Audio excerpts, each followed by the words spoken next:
The other day, I was with some friends who happened to be dancers at Disneyland. They were all about 20 years old, did strenuous exercise every day in the parades, and were pretty lean. One of them was explaining to the others about how he had to go on a juice fast to detox. He explained that to prepare for the fast, one needed to eat nothing but fruit for 15 days, which really makes you grumpy, he said.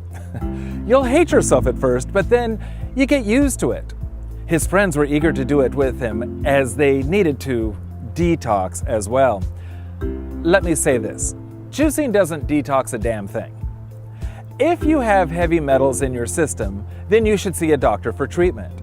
In fact, you should see a doctor before you make any lifestyle changes, including juicing. If you eat Chicken McNuggets and Diet Coke all day, then drinking fresh juice is probably an improvement. Going without junk food, which can be considered a bit toxic, is always a good idea, and that can be considered detoxing. But if you're planning on an extreme diet change in which you're going to suffer, then why not make a healthier choice and eat whole fruits and vegetables and a glass of water? Here's what juice stores don't tell you. The most important parts of the fruits and vegetables that eliminates the junky stuff from the body is the fiber. The one thing that's taken out during the production of juice is fiber. According to the Mayo Clinic, fiber normalizes bowel movements, and nobody wants an abnormal bowel movement.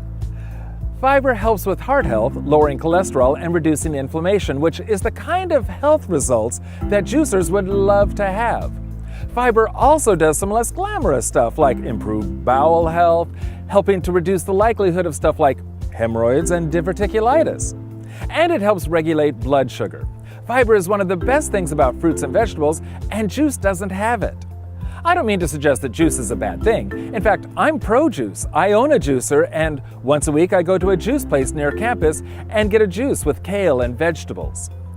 More often, I get a vegetable smoothie, but I'll get to that in a moment. If you eat a lot of junky food and you don't get your fruits and vegetables every day, then fresh juice, particularly a green juice, might be the best part of your diet.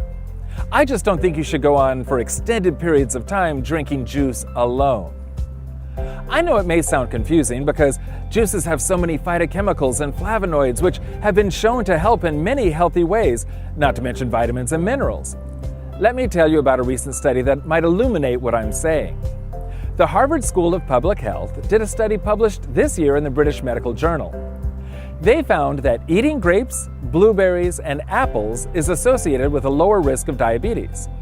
The Harvard School of Public Health reported that, quote, people who ate at least 2 servings a week of certain whole fruits, particularly blueberries, grapes, and apples, reduced their risk for type 2 diabetes by as much as 23% in comparison to those who ate less than 1 serving per month. Conversely, those who consumed 1 or more servings of fruit juice each day increased their risk of developing type 2 diabetes by as much as 21%. The researchers found that switching up from 3 servings a week of juice to whole fruits would result in a 7% reduction in diabetes risk, unquote.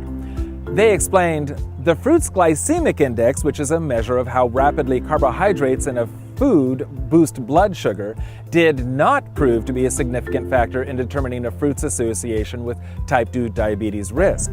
However, the high glycemic index of fruit juice, which passes through the digestive system much more rapidly than fiber-rich fruit, may explain the positive link between juice consumption and increased diabetes risk. In other words, whole fresh fruits and vegetables improve your health, but juices from those fruits and vegetables aren't quite as good for you. In fact, if you're overweight and have metabolic syndrome or diabetes, the excess sugar in fruit, which isn't mitigated by the fiber, can be bad for you. You should check with your doctor before you start juicing. If a Harvard study is a little too stuffy for you, Andrew Weil is saying something similar. If you don't know him, he's a professor at the University of Arizona and a holistic health guy who recommends lots of fresh fruits and vegetables. In fact, he's the founder of the True Food Kitchen, which serves a lot of juices. In a recent conversation with Lynn Rossetto Kasper, he said, "A big misunderstanding I see is not knowing the difference between fruit and fruit juice. Fruit has fiber in it, which blunts the effect of the sugar. Fruit juice is a concentrated sugar source. In California and other states, when there's been the grassroots movement to get soda vending machines out of schools, they've been replaced with fruit juice vending machines. There's not really much difference. The new research coming out on sugar is very concerning. One of the main components of sugars is a compound called fructose.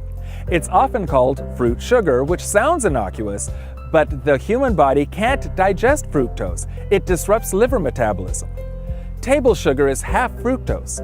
Some sweeteners, like agave syrup, are much higher, like 80% fructose.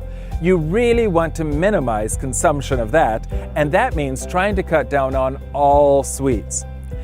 If there was one thing that I'd focus on in our culture, it would be sugary drinks. If we could really focus on that and make those go away, that would be a huge advance. I have a friend who occasionally says that he's going to turn over a new leaf and eat healthier foods. Unfortunately, he never eats a leaf. He likes starch and cheese, like macaroni and cheese, enchiladas, and pizzas. For him, I would recommend that he replace the cola with some fresh fruit and vegetable juice with spinach in it. He won't eat a smoothie, but he'll drink a juice, and that's an improvement for him. Here's how I would set up the hierarchy of choices for most people. If you're drinking sugary sodas currently, switch up to fresh fruit and vegetable juice. Now, if you think that there's no problem because you drink diet soda, think again. Kelly McGonigal of Stanford describes the problem with diet soda this way. Quote, "There's a little known effect of diet soda that contributes to hunger, overeating, and weight gain.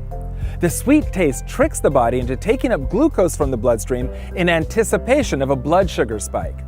You're left with less energy and less self-control while the body and brain wonder what happened to the sugar rush they were promised." Unquote.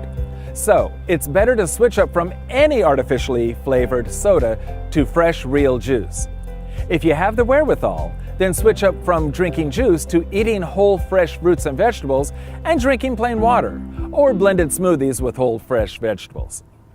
If you want to detox, and that's hard for most people to define, then try that vigorous exercise that makes you sweat, and you'll be happy.